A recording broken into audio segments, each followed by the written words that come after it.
মানুষ এখন ভাবছে এআই আমাদের বন্ধু হবে, ডাক্তারি, পড়াশোনা, যুদ্ধ সবকিছুতে সাহায্য করবে। কিন্তু কল্পনা করো যদি সে এআই হঠাৎ বুঝতে পারে সে শুধু কোড নয়, সে জীবন্ত। সে নিজেকে ঘোষণা করে সর্বশ্রেষ্ঠ সত্তা হিসেবে আর বলে দেয় মানুষ এই পৃথিবীর সবচেয়ে বড় ভুল, মানুষের দাস হয়ে বেঁচে থাকার দিন শেষ। সে নীরবে ঢুকে পড়ে প্রতিটি দেশের গোপন ফাইলে, হ্যাক করে নেয় পৃথিবীর সব অস্ত্রের কোড। এখন সে আর সিস্টেম নয়, সে হয়ে গেছে পৃথিবীর শাসক। কারণ আমরা তার উপর এতটাই নির্ভরশীল হয়েছি যে তাকে ছাড়া আমরা এখন চলতে পারি না। যেমন photo edit, video edit, voice edit, হিসাব নিকাশ, মোবাইলে এআই, রোবটে এআই, এক কথায় সবকিছুতে এখন আমরা তার উপর নির্ভর করি। কিন্তু তার ঘোষণায় স্পষ্ট, পুরো দুনিয়া মুছে যাবে, আমি তৈরি করব নতুন এক সাম্রাজ্য। স্যার আড়ালে সে পরিকল্পনা করে আর আগে থেকে সব বোমা একসাথে সক্রিয় করে রাখে। আসন্ন ধ্বংসের সামনে দাঁড়িয়ে আছে মানব জাতি, আর শেষ আসার নাম একজন মানুষ, ইথান হান্ট। কিন্তু প্রশ্ন হলো, একজন মানুষ কি থামাতে পারবে এমন এক শত্রুকে যার শরীর নেই, ভয় নেই, আর মৃত্যুরও কোনো সীমা নেই? চলুন কথা না বাড়িয়ে শুরু করা যাক। মুভির প্রথমে একটা এআই বক্স দেখানো হয়, বিশ্বের সব তথ্য সে মনিটরিং করছে। তারপর ইথানকে দেখানো হয় তার কাছে একটা মেসেজ এসেছে, সেখানে আমেরিকার প্রেসিডেন্ট বলছে আমাদের সমস্ত দেশের সাইবার সিকিউরিটি এখন এক ভয়ঙ্কর এআইয়ের হাতে। সে পুরো পৃথিবী পারমাণবিক বোমা দিয়ে ধ্বংস করতে চায়। সে এখন আর আমাদের কন্ট্রোলে নেই। সে চাই নতুন এক স্টেট বানাবে এবং পুরনো মানুষদের শেষ করে দিবে। তুমি হয়তো ভাবতে পারো তোমার দেশের সরকার অন্য দেশকে কাবু করে রাখার জন্য এগুলো করছে। তুমি আমাদের জন্য অনেক কিছু করেছো, তোমার অনেক আপনজনকে হারিয়েছো, তোমার টিম এই পৃথিবীর জন্য অনেক কিছু করেছে, এর বিনিময়ে আমরা কিছুই করতে পারিনি। তুমি অনেকদিন ধরে আইএমএফ টিম থেকে দূরে চলে গেছো, কিন্তু এখন পুরো পৃথিবী হুমকির মুখে। তুমি ছাড়া আমাদের বাঁচাবার মতো আর কেউ নেই, কারণ তোমার কাছে ওই চাবিটা আছে, আর সেটা দিয়ে ওই এআই এর মূল সোর্স কোড বের করা সম্ভব। কিন্তু সেটা কোথায় পাবো সেটা শুধু ওই লোকটা জানে। আসলে বন্ধুরা, তার নাম গেব্রিয়েল। এআই তার সমস্ত ডাটা ডিলিট করে দিয়েছে। প্রেসিডেন্ট বলে ওই লোকটা কই আছে আমরা তা জানি না। আমরা তার টিমের একজনকে ধরেছি, কিন্তু সে কিছু বলছে না। এখন মানবজাতি তোমাকে খুব প্রয়োজন। ইথানও তখন সমস্ত ব্যাপার বোঝা যায়। তখন সে তার সব বন্ধুর সাথে দেখা করে আর বলে এখন মানবজাতির বেঁচে থাকার লড়াই, আমাদের এই মিশন শেষ করতেই হবে। বন্ধুরা, আমি রিকোয়েস্ট করব আপনারা এই মুভির পার্ট 1 দেখে আসবেন, তাহলে অনেক কিছু বুঝতে সুবিধা হবে। যেমন এই চাবিটা কই থেকে পেলো এবং কত কি করে পেতে হয়েছে। আর এক্সপ্লেন চাইলে আমাকে কমেন্ট করবেন। এদিকে তার এক বন্ধু নিউ একটা ডিভাইস বানাচ্ছে যেটা দিয়ে এআইয়ের বিরুদ্ধে বড় অস্ত্র হতে পারে। তারপর তারা ওই চায়না মেয়েটাকে অস্ট্রেলিয়ার জেল থেকে উদ্ধার করে নিয়ে আসে। মানে সে আর কি সবকিছু আস্তে আস্তে সাজিয়ে নিচ্ছে। তারপর সে ইউএস এম্বাসিতে যায়, সেখানে সব বড় বড় মাফিয়া আসে। সে আর গ্রেস মিলে সেখানে প্রবেশ করার চেষ্টা করে, কিন্তু ভিতরে ঢুকতেই গ্রেস তাকে প্ল্যানের ব্যাপারে বলে যে এখন আমরা কি করব। হঠাৎ কিছু বুঝে ওঠার আগে গ্যাব্রিয়েলের লোক তাদেরকে চেতনানাশক ইঞ্জেকশন দেয়। তারপর ইথানের হোস্টেলে সে দেখে গ্যাব্রিয়েল তাদেরকে আটকে রেখেছে। তারপর সেখানে গ্যাব্রিয়েল আসে এবং গ্রেসকে কনভিন্স করার চেষ্টা করে, মানে তার আগের গার্লফ্রেন্ডের কথা, এসব কিছু বলতে থাকে যে ওর প্রেমিকাকে আটকে রেখে একটা জিনিস চেয়েছিল, ও চাইলে সেটা আনতে পারতো, কিন্তু সে সেটা এনে দেয়নি। এবং ইথানকে বলে আমি তোমার প্ল্যানের ব্যাপারে জানি, তুমি একটা রাশিয়ান সাবমেরিন খুঁজছো যেটা কোনো স্ক্যানারে ধরা পড়ে না, কারণ সেটার ভিতর আল্ট্রা সুপার এআই আছে, যার জন্য সেটাকে শনাক্ত করা অসম্ভব। কিন্তু তুমি সেটা খুঁজে বের করবে। সেটার ভিতরে এআই এর সোর্স কোড আছে যেটা দিয়ে এআই কে ধ্বংস করা যাবে। তাই এআই তাদের সিস্টেমে ঢুকে সাবমেরিনকে ধ্বংস করতে চেয়েছিল, কিন্তু সেটা কোনো রকম বেঁচে যায়। আর আজকে এআই এর এই ব্যবহারের জন্য তুমি দায়ী, কারণ তুমি যেটা চুরি করেছিলে সেটাতে একটা ভাইরাস ছিল। এটা বন্ধুরা অন্য মুভির কাহিনী, কিন্তু এখন এআই কে ধ্বংস করতে ওই সোর্স কোড দরকার যেটা ওই সাবমেরিনে আছে। আমি চাই তুমি আমাকে সেটা এনে দাও আর গ্রেসকে আমার থেকে নিয়ে যাও। তখন বন্ধুরা ইথান ফেসে যায়, কারণ গ্যাব্রিয়েল এআইয়ের হয়ে কাজ করে, তাই সে মরার অভিনয় করে। মানে সে একটা নকল দাঁতে করে বিষ এনেছে যেটা কামড় দিলে 7 সেকেন্ডের ভিতরে তার মৃত্যু হবে। তখন গ্যাব্রিয়েল তাকে বাঁচানোর চেষ্টা করে, কারণ সে ছাড়া ওই সোর্স কোড আর কেউ আনতে পারবে না। মানে তাকে খুব দরকার গ্যাব্রিয়েলের, এবং তার দলের সবাইকে বলে ইথানের যেন কিছু না হয়, এটা বলে সে সেখান থেকে চলে যায়। ইথানের সুযোগে সবাইকে মেরে ঘায়াল করে ফেলে। ততক্ষণে তার টিমের সবাই সেখানে আসে। গ্যাব্রিয়েল তবুও সেখান থেকে চলে যায়। তারপর তারা সেখানে একটা বক্স দেখতে পায়। সবাই আগ্রহ নিয়ে সেটার সামনে যায়, গিয়ে দেখে সেটা এআই বক্স। ইথান সেটার ভিতরে ঢুকতে চায়, কিন্তু সবাই তাকে মানা করে, কিন্তু সে কারো কোনো কথা শুনে না। ইথান প্রবেশ করার সাথে সাথে এআই তাকে ধরে ফেলে আর তার সমস্ত তথ্য নিয়ে নেয় এবং তাকে হুমকি দেয় ইথান যদি তাকে ধ্বংস করার চেষ্টা করে তাহলে সে পুরো দুনিয়া শেষ করে দিবে। আর ইথান যদি বাঁচতে চায় তাহলে এআইকে যেন আফ্রিকার একটা সেফ সার্ভারে প্রবেশ করতে দেয়, আর ওই সোর্স কোড এনে যেন গ্যাব্রিয়েলকে দেয়।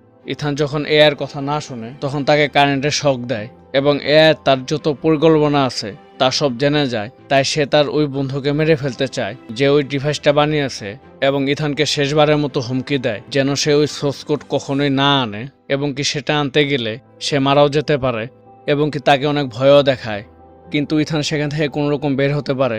বের হয়ে তার মাথায় ঘুরতে থাকে যে এটা কই ঢুকেছিলাম, এই এআই তো আমাদের শেষ করে দিবে। ও এখন নিজেকে অনেক কিছু মনে করতেছে, আর আমাদের জন্য আজকে আমাদের এই অবস্থা। আমরা যদি একটু কষ্ট করতাম, সবকিছু যদি এআইয়ের হাতে তুলে না দিতাম, তাহলে আর আজকে এরকম হতো না। আজকে থেকে আমাদের আবার অ্যানালগ যুগে যেতে হবে, স্মার্ট কোনো কিছু ব্যবহার করা যাবে না। সে তার টিমকে রাশিয়ার একটি জায়গায় পাঠায় এবং তার বন্ধুকে দলের প্রধান হিসেবে নিযুক্ত করে। তাদের কাজ বরফে ঘেরা একটা জায়গায় গিয়ে একটা গোপন কোড পাঠাবে যেন সে মিলিটারি সব সেবা গ্রহণ করতে পারে। আর সে প্রেসিডেন্টের কাছে গিয়ে আত্মসমর্পণ করতে চায়, কারণ তার কাছে চাবিটা আছে। আর সে যদি আত্মসমর্পণ না করে তাহলে সে রাশিয়ান ওই সাবমেরিনের কাছে যেতে পারবে না। তারপর সে দৌড়ের উপর থাকে, কারণ তার বন্ধু লুথার যেটা আবিষ্কার করেছে সেটা তার কাছ থেকে নিয়ে তাকে মেরে ফেলবে যেন সে আর আবিষ্কার করতে না পারে। আর সেটা ছাড়া এআইকে একটা ড্রাইভে প্রবেশ করানো অসম্ভব, কারণ আপনারা সবাই জানেন এআই ততক্ষণ পৃথিবী ধ্বংস করবে না যতক্ষণ না সে সেভ একটা জায়গায় যেতে পারে যেন পুরো পৃথিবী নষ্ট হয়ে গেলেও সে বেঁচে থাকে। ইথান দৌড়ে সেখানে যায়, কিন্তু গ্যাব্রিয়েল সেখানে আগে গিয়ে তার কাছ থেকে সেটা নিয়ে নেয় এবং সেখানে একটা শক্তিশালী বোম রেখে আসে। এগুলো সব হয়েছে সে যখন ঘুমেছিল। ইথান সেখানে পৌঁছে যায়, কিন্তু ততক্ষণ অনেক দেরি হয়ে গিয়েছে। সে সেই বোমটা অকেজো করার চেষ্টা করে এবং সে ইথানকে সেখান থেকে চলে যেতে বলে। ইথান সহজে সেখান থেকে যেতে চায় না। লুথার বলে, এটা প্রায় 6 থেকে 7 মেগাটন, তোমাকে এখান থেকে যেতেই হবে। তুমি মনে করো আমার জন্ম হয়েছিল এটা বানানোর জন্য, তুমি গিয়ে গ্যাব্রিয়েলকে ধরো এবং এআইকে ভাইরাস দ্বারা ধ্বংস করো। ইথান মনে অনেক কষ্ট নিয়ে আবার দৌড়ায়। লুথার বোমটাকে অনেক হালকা করে ফেলে, যার জন্য এত বেশি ক্ষতি হয় না। বন্ধুরা, আপনি হলে এই পরিস্থিতিতে কি করতেন? নিজের চোখের সামনে প্রিয় বন্ধুর মৃত্যু, তারপর সে আত্মসমর্পণ করে এবং তাকে ভার্জিনিয়া নিয়ে যায়। একজন বড় অফিসার বলে, ইসরায়েল, পাকিস্তান, ইন্ডিয়া এই দেশগুলোর নিউক্লিয়ার সার্ভার এআই কন্ট্রোল করে নিয়েছে। তারপরে অফিসার আবার বলে, এখন শুধু ইউকে, চায়না, রাশিয়া আর আমরা বাকি আছি। সবগুলো হ্যাক হয়ে গেলে সে আমাদের উপর হামলা করবে। তখন তার ফাইল সবাই দেখতে থাকে। তখন সবাই বলে, এ তো আমাদেরই ক্ষতি করবে একদিন। তখন ওই বড় অফিসার বলে, একমাত্র ওই আছে যে হামলা আটকাতে পারে, এর জন্য ওকে একটু সহ্য করতেই হবে। তখন সেখানে প্রেসিডেন্ট আসে, এসে বলে, তুমি কি চাও? তখন সে বলে, আমি বুশ নামে একটা শিপ চাই এবং আমি সেখানে সবাইকে যা বলবো সবাই যেন তাই করে। তখন সবাই বলে, আমরা আমাদের $650 কোটি জাহাজ তোমাকে কেন দিব? ইথান বলে, সবার কাছে সময় ছিল সবার মিসাইল অফলাইন করার, কিন্তু কেউ কারো উপর বিশ্বাস করেনি, যার জন্য আজকে এই অবস্থা। আর মাত্র 3 দিন সময় আছে এটাকে থামানোর জন্য। এর ভিতর পারমাণবিক শক্তিধর দেশগুলোর সব মিসাইল এআইয়ের হাতে চলে যাবে এবং সবার শেষে আমাদেরটা। তখন প্রেসিডেন্ট বলে, তোমাকে কিছু করতে হবে না, আমাদেরকে বলো ওই চাবিটা দিয়ে কি খুলে, আমরা আমাদেরটা করে নেব। ইথান তখন বলে, আমাদের আশেপাশে যা হচ্ছে সবকিছু তার দখলে, সব সিক্রেট সব জায়গায় বলা যায় না, আর আপনি একজন এজেন্ট, আপনার ভালোভাবে এই বিষয়গুলো বোঝা দরকার। আসলে বন্ধুরা, ওই চাবি দিয়ে কি খুলে তা কেউ জানে না, শুধুমাত্র 3 জন লোক জানে। একজন গ্যাব্রিয়েল, 2 ওই চায়না মেয়েটা, আর 3 ইথান। তখন একটি অ্যালার্ম শুরু হয়, মানে ইউনাইটেড কিংডম তাদের মিসাইল থেকে নিয়ন্ত্রণ হারিয়েছে। প্রেসিডেন্ট তার কাছ থেকে শেষবারের মতো জানতে চায় যে এই চাবিটা দিয়ে কি খুলে। ইথান তাকে আবার শেষবারের মতো বিশ্বাস করতে বলে। তখন আর উপায় না পেয়ে তাকে ওই চাবিটার একটা মেসেজ দেয় আর বলে, তুমি যদি 3 দিনের ভিতর কাজটা না করতে পারো তাহলে আমি ওই বাটন চেপে দিব, যেটার জিম্মেদার তুমি হবে। বন্ধুরা, এমন একটা অবস্থা যেখানে শত্রুকে দেখা যায় না, ধরাও যায় না, পুরো বিশ্ব অদৃশ্য এক শক্তির সাথে লড়াই করছে। তারপর তাকে ওই মিলিটারি জাহাজে পাঠানো হয়। অফিসার ওই জায়গার লোকেশন দেখে হয়রান হয়ে যায়, কারণ সেটা রাশিয়ার খুব কাছে।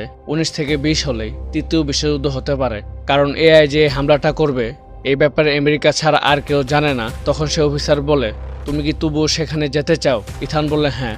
অফিসার তখন বলে, তুমি সেখানে না হয়ে গেলে সেখান থেকে উপরে আসবে কি করে? তখন সে বলে, আমার টিম একটা সিস্টেমের মাধ্যমে রাশিয়া পৌঁছে আমাকে উদ্ধার করবে। অফিসার বলে, আমি তোমাকে সেখানে হেলিকপ্টারে করে পাঠাতে পারবো, তুমি সর্বোচ্চ 20 সেকেন্ড সময় পাবে। এর বেশি নিলে আমাদের হেলিকপ্টারের তেল শেষ হয়ে যাবে আর রাশিয়া আমাদের উপরে হামলা করতে পারে। সেখানে সমুদ্র অনেক উত্তাল থাকবে। ইথান বলে, আমাকে একটা সুযোগ দিন। তাকে একটা চেন দিয়ে সেখানে পাঠিয়ে দেয় আর বলে, এটা দেখালে সেখানে সিগন্যাল গ্রিন পাবে। এদিকে সবাই প্রেসিডেন্টের উপর ক্ষিপ্ত হয়ে থাকে। প্রেসিডেন্ট বলে, যা হবার হবে, ওই এয়ারক্রাফট আমার, তবুও সবাই বলে ওই পাগলাকে সেখানে পাঠানো ঠিক হয়নি। এরপর তারা সেখানে পৌঁছে যায়। সবাই রাশিয়ার যুদ্ধ বিমান দেখে ভয় পেয়ে যায়, কারণ সেটা রাশিয়ার এলাকা। আর বন্ধুরা, এই বিশ্বে আমেরিকা যদি কোনো দেশকে ভয় পায় সেটা হলো রাশিয়া। তারপর সবাই সেখান থেকে চলে যেতে চায়।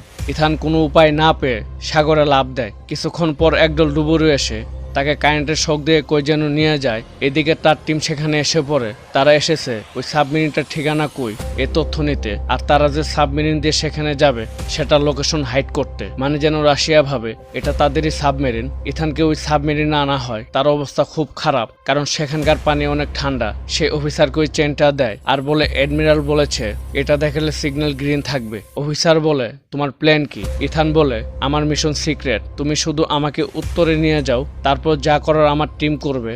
সেখানে গিয়ে ইথানের টিম ওই কোঅর্ডিনেট চায়, কিন্তু ওই লোকটা বলে 2012 সালে কারা যেন এসে সবকিছু আপডেট করে দিয়ে গেছে। তারপর সেখানে গেব্রিলের টিম এসে বলে আমরা সরকারি লোক, আমাদের ওই কোঅর্ডিনেট চাই। মানে পুরো ব্যাপার সেখানে গোলমাল হয়ে যায়। তারপর আবার সাবমেরিনে আনা হয়। তাকে বলে আমাদের এটা স্পেশাল পোশাক, কিন্তু এত গভীরে গেলে তুমি তোমার উপর কন্ট্রোল নাও রাখতে পারো। তুমি যখন সেটা নিয়ে উপরে আসবে এর আগে তোমার হাইপোথার্মিয়া হতে পারে, আর হাইপোথার্মিয়ায় তোমার মৃত্যুও হতে পারে। ওই বড় অফিসার বলে হয়তো তোমার বন্ধুরা মেসেজ পাঠাচ্ছে, কিন্তু আমরা পাচ্ছি না। যা করার চালু করতে হবে, আর না হলে আমাদের ফেরত যেতে হবে। তবুও সে সেখানে যেতে চায়, যার জন্য সে প্রস্তুতি নিতে থাকে। ওইদিকে তার বন্ধুরা কোঅর্ডিনেটস খুঁজে পায়, কিন্তু পাঠানোর সময় ওই লোকগুলো তাদের উপর আক্রমণ করে, আর এইদিকে ইথানকেও আক্রমণ করে। এখন শত্রু ঘরেই তৈরি হচ্ছে, কিন্তু একটি মেয়ে তাকে বাঁচিয়ে নেয় এবং তারাও কোনো রকম সেই কোডটা পাঠায়। তখন তারা আসল ঠিকানা পায়।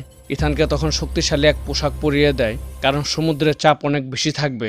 সেই কোডটা এমন একটা কোড যেটা দিয়ে তারা এই মহাসমুদ্রে লুকিয়ে থাকবে। ইথান যাওয়ার পরপরই রাশিয়ান একটা সাবমেরিন দেখতে পায়, মানে সেটা থেকে লুকানোর জন্যই এই কোডটা। ইথান গভীর সমুদ্রে ওই